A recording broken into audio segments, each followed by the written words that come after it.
একজন বৃদ্ধ লোক, তার একটি ছেলে।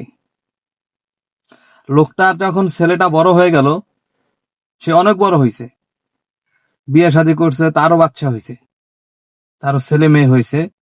এখন একদিন বৃদ্ধ লোকটা তার ছেলের সাথে বের হয়েছে, ঘুরতে বের হয়েছে। বের হওয়ার পরে বৃদ্ধ লোক তো এমনিতেই অনেক বৃদ্ধ, গ্রামে থাকতো। সে তখন শহরে আসার পরে যে কোনো একটা জায়গা, ধরেন আপনার মতিঝিলই ধরেন, মতিঝিলে শাপলা চত্বর। তো বৃদ্ধ লোকটা বড় হয়েছে, বৃদ্ধ হয়ে যাওয়ার পরে ঢাকা শহরে আসছে, আসার পরে ওই জায়গাটা আর কি মানে শাপলা দেখে চিনতেছে না। তখন তার ছেলেকে বললো, বাবা বাবা এই জায়গাটার নাম কি? তখন ছেলে বলল, এটার নাম শাপলা চত্বর। সে তখন শুনতে পায় নাই, কান দুর্বল তো। তখন সে আবার জিজ্ঞেস করলো যে, বাবা এই জায়গাটার নাম কি?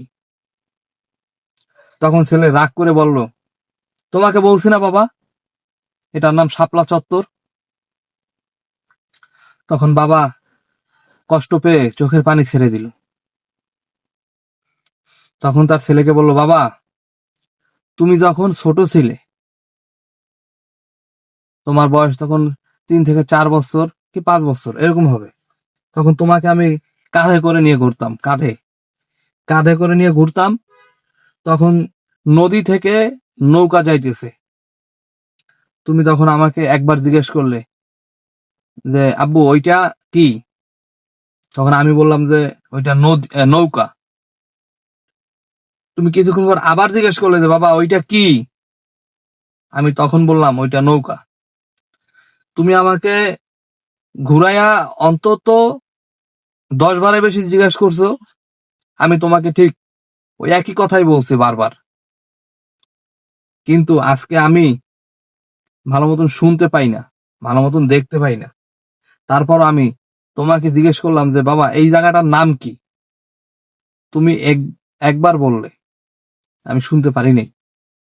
কিন্তু দ্বিতীয়বার তুমি রাগ করে অনেক কঠোরভাবে বললে। তাহলে এইটাই হইছে মূল কথা, যে যখন পিতামাতা আপনার বয়স হয়ে যাবে, বৃদ্ধ হবে, তখন তারা একদম পুরা শিশুর মতন হয়ে যায়। শিশু মানে ছোট বাচ্চাদের মতন হয়ে যায়। তখন ঠিক মতন চোখে দেখে না, কানে শুনে না। তখন তাদেরকে একটা কথা হয়তো 2 বার 3 বার বলতে হয়। তো যখন 2 বার 3 বার বলা লাগে, আপনি রাগ করবেন না, তাদেরকে বলবেন, বুঝিয়ে বলবেন, তাহলে তারা বুঝতে পারবে।